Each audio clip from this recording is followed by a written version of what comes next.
Oke, kita akan masuk pembahasan topik yang keenam, yaitu mengenai goodwill. Nah, di sini goodwill itu sudah kita pelajari di TM1 sampai TM3 kemarin gitu ya, dari mulai awalnya goodwill itu alokasi dari cost of investment dikurangi dengan fair value net asset, kemudian berubah lagi ada yang namanya excess value, yaitu kita cari dulu excess value-nya, kemudian kita alokasikan, baru setelah itu sisanya masuk goodwill atau gain on bargain purchase atau goodwill negatif. Nah, di sini kita juga akan membahas bagaimana cara kita mencari goodwill, yaitu ada dua cara. Nah, langsung masuk ke perhitungannya, yaitu awal Januari 2016 PT Pandu membayar 87 juta untuk membeli 80% saham PT Siwi. Pada saat itu shareholders equity PT Siwi terdiri dari share capital 60 dan return earnings-nya 30. Nilai tercatat net asset sama dengan nilai wajarnya atau book value sama dengan fair value. Cara yang pertama sama seperti biasa, yaitu kita kurangi cost of investment atau harga perolehannya dikurangi dengan 80% kepemilikan kita atau 80% net asetnya. Nah, 72 juta ini 80% dari 60 dan 30 atau 80% kali 90 juta. Sehingga goodwill-nya 15 juta. Cara yang kedua yaitu kita terlebih dahulu menghitung yang namanya 100% net asetnya, kemudian kita masukkan juga perhitungan mengenai non-controlling interest, yaitu yang pertama tadi cost atau harga perolehannya yaitu 87 juta. Kemudian kita tadi sudah memperoleh bahwasannya net asetnya ini, net aset atau ekuitasnya itu 97 juta. 90 juta. 90 juta ini adalah net aset untuk 100% kepemilikan. Kemudian total nilai perusahaan yaitu sebesar 180 kali 87 juta atau 108 juta 750 ribu. Nah, ini maksudnya gimana? Yaitu adalah ketika kita PT Pandu membeli 80% saham PT Siwi itu 87 juta, otomatis harga PT Siwi ketika kita beli 100%, beli semuanya itu harganya adalah 108 juta 750 ribu, atau ini namanya implied value, yaitu cost-nya ini ketika di 100% kan, cost-nya kan cuma untuk 80%. Nah, ketika kita beli 100% itu adalah 108.750. Nah, 108.750 ini tadi karena kita belinya cuma 80, kan yang 20 itu non controlling interest. Ya, non controlling interest. Jadi bagian yang menjadi bagian NCI itu adalah 20% kali 108.750, sehingga didapat NCI-nya ini adalah 21.750. Kemudian yang controlling interest atau bagian kepentingan pengendali itu adalah 68.250. Ini kepentingan yang pengendali, sehingga didapat goodwill-nya adalah 18.750. Nah, 18.750 ini adalah goodwill untuk keseluruhan, goodwill baik dari sisi non pengendali maupun goodwill untuk yang pengendali. Atau kita bisa juga menggunakan alternatif yang kedua, yaitu total nilai perusahaan tadi atau 100%-nya itu adalah 108.750 dan 100% net asetnya itu adalah 90, sehingga kita dapatnya ini adalah goodwill-nya 18 juta. Nah, 18 juta ketika kita alokasikan untuk kepentingan pengendali atau untuk PT Pandu yang membeli 80%, maka dia akan mendapat 15 juta untuk goodwill. Sama seperti yang ini tadi, dia dapat 15 juta. Nah, sama yang ini. Nah, 20%-nya itu, 20% dari 18.750, dia merupakan goodwill untuk non-controlling interest atau kepentingan non-pengendali. Seperti itu. Nah, tapi ketika di soal ini diketahui nilai pasar saham untuk kepentingan non-pengendali, misalkan 20.000 per lembar, maka goodwill-nya dihitung berbeda dari yang atas. Nah, yang atas ini tadi kan diasumsikan bahwasanya pasar saham untuk kepentingan pengendali tidak ada perbedaan gitu ya. Nah, ketika ada perbedaan, maka yang pertama kita terlebih dahulu tadi untuk cost dan cost atau harga perolehan investasinya kita tadi PT Pandu itu kan 87%. Kemudian bagian non pengendalinya ini, bagian non pengendalinya itu kalau tadi kita kan cari 100%-nya dulu kemudian dikali 20%. Tapi kalau di sini sudah diketahui fair value, maka yang dipakai adalah fair value-nya di sini. Fair value-nya 20.000 dikalikan dengan 1.200 lembar. 1.200 lembar dapat dari mana? Yaitu didapat dari sini. Dapat dari 6.000 lembar ini. dikalikan dengan 20%.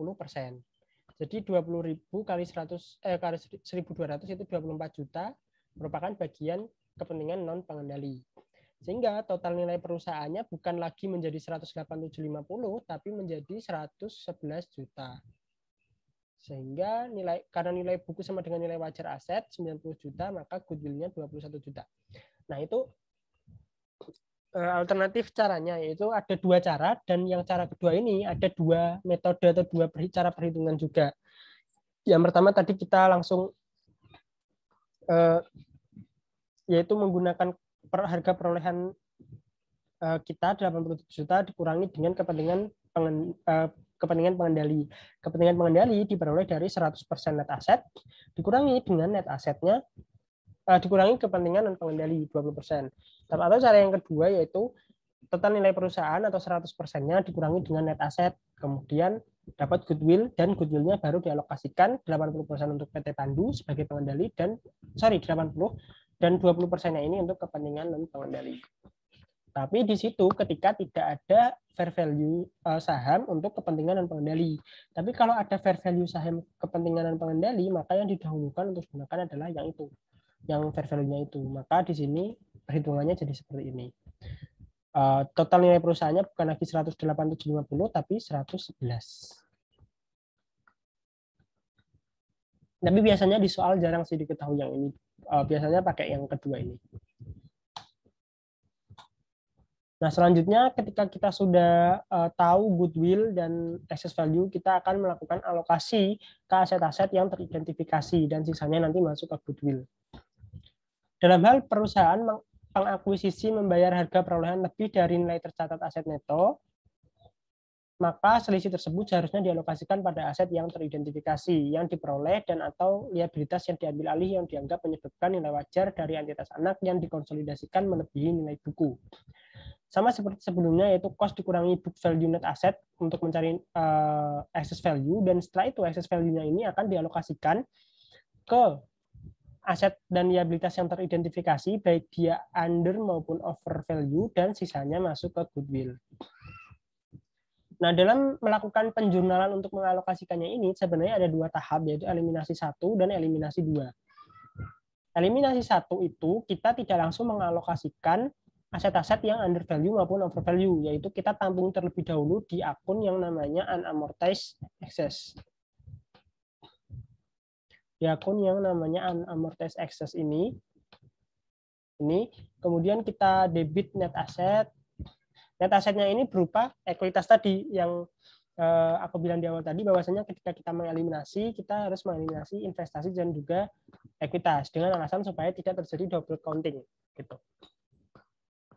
Terus karena kita mengeliminasi investment, maka investment kita dikredit dan selisihnya itu ada NCI. Kalau kita belinya tidak 100% tadi.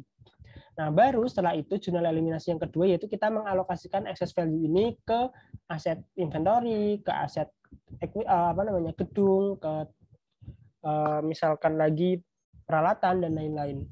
Nah, ini contohnya under value aset, over value liabilitas, ada goodwill, kemudian kita kredit unamortized excess-nya karena kita sudah alokasikan. Kemudian ada juga aset dan liabilitas di sebelah kredit, tergantung over value atau under value. Tapi sebenarnya jurnal eliminasi yang kedua ini bisa digabung sama jurnal eliminasi yang satu. Cuman ketika yang harus kita eliminasi atau yang harus kita alokasikan itu akunnya tidak cuma 1, 2, atau 3, atau bahkan 4 akun atau lebih, ini kan lumayan banyak gitu ya. Jadi kalau dijadikan satu jurnal itu kelihatannya numpuk banget. Makanya lebih baiknya dijadiin 2 jurnal. Kita langsung masuk ke contoh. Misalkan PT Permata membeli 90% saham PT Sapira pada akhir Desember 2016 senilai 360 juta secara tunai. Shareholder-nya yaitu terdiri dari share capital 200 juta dan return earnings-nya 50 juta.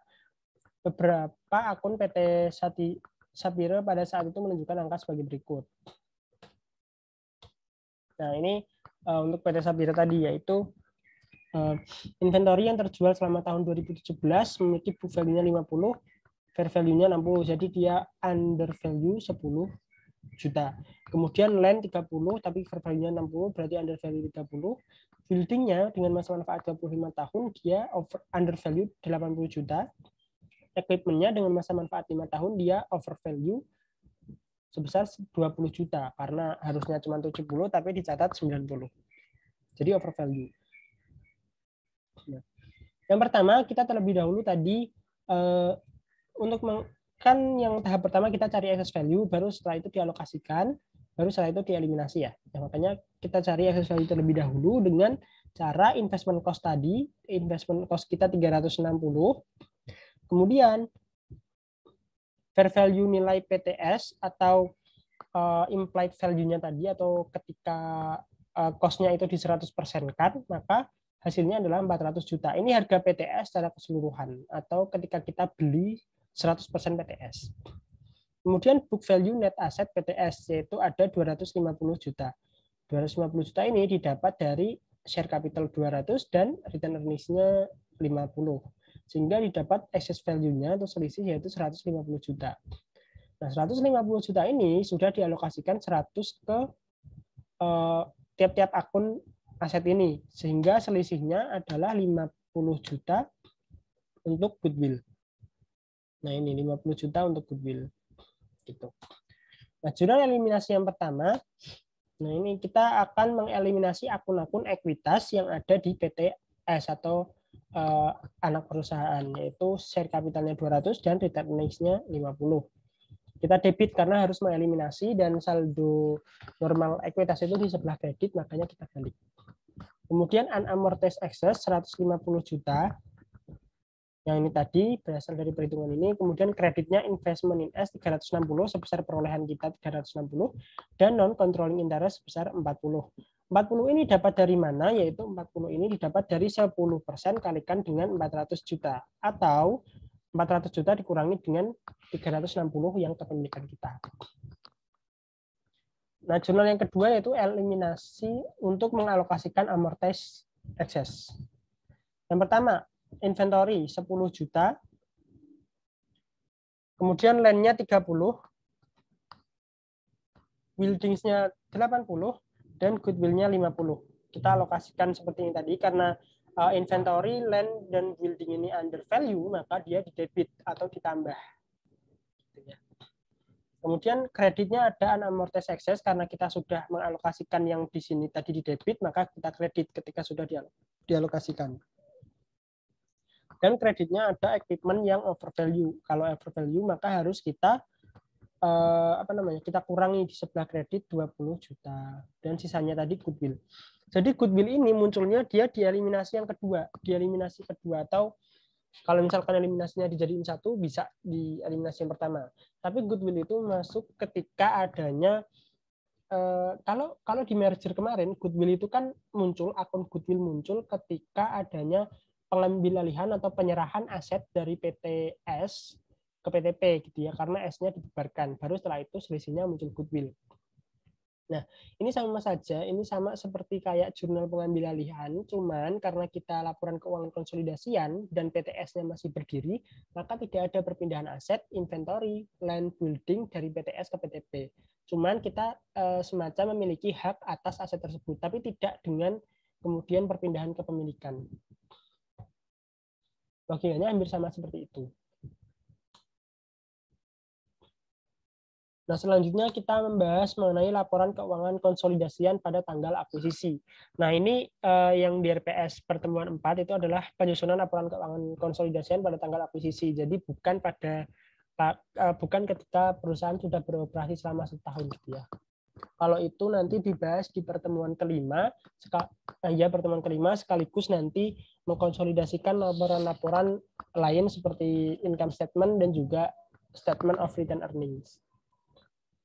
Yang pertama, teknik penyusunan laporan keuangan konsolidasian di awal akuisisi, yaitu menggunakan kertas kerja atau K3, kemudian identifikasi dan eliminasi akun resiprokal seperti investasi dan ekuitas, utang piutang, dan lain-lain. Kemudian memunculkan excess value dalam kertas kerja konsolidasian, dan jika kepemilikannya kurang dari 100 maka muncul NCI. Gitu. Oke, kita langsung masuk ke contoh 1, yaitu di sini masih memiliki asumsi ketika book value sama dengan fair value net asset. PT Palapa membeli 100% saham PT Samudra, perusahaan yang baru berdiri. Nah, baru berdiri. Nilai buku dan fair value aset PT Samudra adalah sebesar 120 juta. Sedangkan PT Palapa membayar 120 juta juga, atau sama, antara cost dan net asetnya sama. Kemudian untuk memperoleh aset neto tersebut, membayar 120 juta untuk memperoleh aset neto tersebut. Kemudian neraca PT Palapa dan PT Samudra sesaat setelah pembelian. Jadi di sini yang harus diperhatikan teman-teman. Kadang di soal itu yang disajikan di soal kadang itu adalah neraca sebelum adanya pembelian atau neraca sebelum adanya efek dari pengembalian saham. Tapi ada juga neraca yang disajikan setelah pembelian saham atau sudah netnya gitu. Oke, seperti ini. Nah, ini neraca-neraca setelah adanya transaksi pembelian saham. Nah, ini neraca konsolidasinya dan jurnalnya adalah seperti ini. Oke, yang pertama jurnal pembelian. Mana ini kursornya? Oke, jurnal pembelian. Tadi kita membeli 120 juta, yaitu kita catat equity investment in S atau bisa investment in S saja, kemudian kreditnya cash sesuai dengan kontribusi kita secara tunai.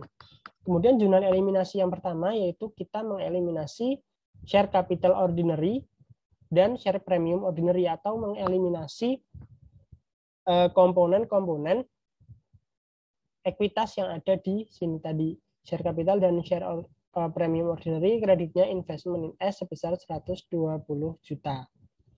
Nah, ini tadi neraca-neraca yang ini itu sudah sudah terpengaruh dari jurnal-jurnal ini, dari jurnal pembelian ini. Makanya di sini karena aset di sini 140. Kemudian 140 ini sudah dikurangi dengan current aset yang digunakan untuk membayar investasi 120. Nah, ini investmentnya juga sudah muncul 120 di sini. Nah, di sini yang mungkin agak kelihatan aneh yaitu ketika current asetnya PT Palapa dia berkurang 120 karena membeli investasi, tapi di PT Samudra tidak ada pertambahan 120. Karena kan kalau kita beli investasi, itu kan di PT Samudra, PT yang menerima uangnya, PT yang menjual sahamnya, dia akan mencatat, biasanya dia akan mencatat kas pada share capital kan. Tapi ketika kita mengakui 100%, itu kan artinya tidak ada penambahan lagi dari investasi saham, yaitu artinya kepemilikan pada investor sebelumnya diambil alih oleh PT Palapa.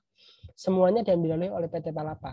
Jadi PT Palapa tidak membeli ke PT Samudra, tapi dia membeli ke investor sebelumnya, investor PT Samudra sebelumnya. Gitu. Jadi cash-nya ini, cash 120 juta yang di sini, dia itu dialokasikan atau diberikan langsung ke investor PT Samudra, bukan ke PT Samudranya. Makanya di sini cash PT Samudra cuma 20 juta, tidak ada penambahan 120 juta. Oke, setelah itu kita konsolidasikan. Semua komponen yang di sini ini kita masukkan terlebih dahulu ke laporan keuangan konsolidasi yang kolom PTP dan PTS.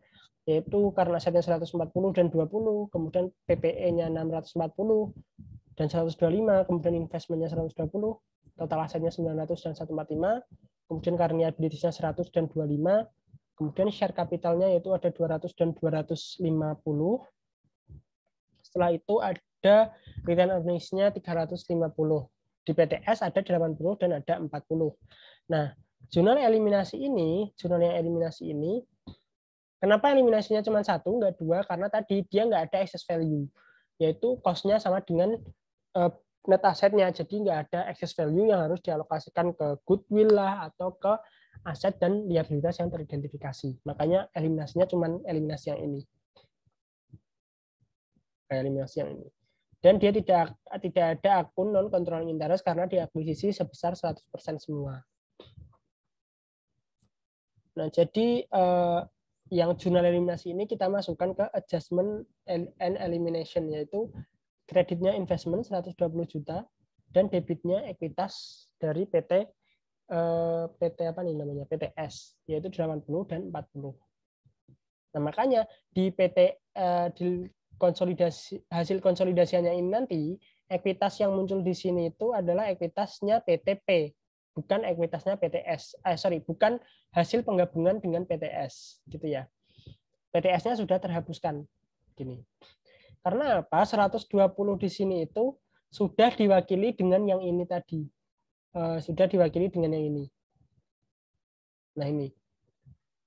Ini kan asetnya 20. Kemudian ditambah 125 sama dengan 145. 145 dikurang 25 sama dengan 120. Nah, 120 ini merupakan net aset.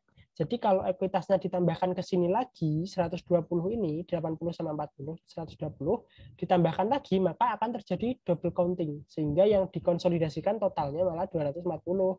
Double gitu. Jadi harus salah satu, yaitu ekuitasnya di sini dihapus, dan investasinya di sini dihapus dan ekuitasnya di sini dihapus juga. Makanya yang muncul di sini adalah akun-akun aset dan liabilitas yang sudah dikonsolidasi. Sedangkan ekuitasnya ini merupakan ekuitas PTP gitu. Oke, itu contoh yang mungkin masih sederhana. Contoh yang selanjutnya yaitu masih sama, cuman PT Palapa di sini membayarnya 140, yaitu ada yang namanya excess value. Nantinya ada excess value. Dan di sini neracanya adalah sesaat setelah pembelian saham. Masih sama, sesaat setelah pembelian saham. Oke, kita masuk jurnal pembelian. Nah, jurnal pembeliannya yaitu investment in S pada cash sebesar 140. Sebesar 140 ya. Sebesar cost-nya ini tadi. Kemudian jurnal eliminasi. Jurnal eliminasinya tadi sama seperti sebelumnya, cuman ada penambahan goodwill 20 juta. Nah, kenapa di goodwill? Kenapa nggak diidentifikasi terlebih dahulu aset-aset yang akan dialokasi? Karena di sini tadi informasinya adalah mana tadi ya? Yang mengatakan, nah ini nilai buku dan fair value aset neto itu sama. Jadi dia tidak ada aset ataupun liabilitas yang memiliki perbedaan fair value, sehingga semuanya excess value-nya ini dialokasikan ke goodwill 20 juta. Nah, di sini equity investment-nya masuk di sini sudah, kemudian cash-nya di sini sudah, yang 120 di sini itu dia sudah dikurangi sama 140. Sudah hasil pengurangan dengan 140. Kemudian dua kolom ini kita konsolidasikan, masukkan ke kolom PTP dan PTS. 120 dan 20, 640 dan 125, kemudian investment-nya 140. Goodwill-nya masih kosong karena ini saldo dari neraca, sehingga goodwill-nya masih kosong, dan total asetnya 900 dan 145. Current liabilities-nya 100 dan 25, kemudian share capital-nya 200 dan 80, share premium-nya 250 dan 40, serta return earnings-nya 300. Nah, jurnal eliminasi ini kita masukkan ke kolom yang kedua, yaitu kreditnya equity investment 140, kemudian debitnya ada share capital, kemudian ada share premium 40, dan terakhir ada goodwill bertambah 20 di sini. Nah, ketika kita konsolidasikan, maka current asetnya menjadi 140 dari current aset P dan S, kemudian PPE-nya juga sama 765 dari PTP dan PTS, kemudian investment-nya jadi 0 karena kredit 140 dan sebelumnya debit 140. Goodwill-nya ada 20, penambahan tadi, kemudian total asetnya menjadi 125. Ekuitas current liabilities-nya totalnya 125, dan ekuitasnya ini masih menjadi ekuitas yang masuk ke sini adalah ekuitas dari PTP. Selanjutnya return earnings-nya ini karena PTS tidak punya return earnings, maka cuma return earnings dari PTP. Kalau PTS-nya punya return earnings, maka return earnings-nya juga ditutup ke sini. Ditutup waktu jurnal eliminasi gitu ya.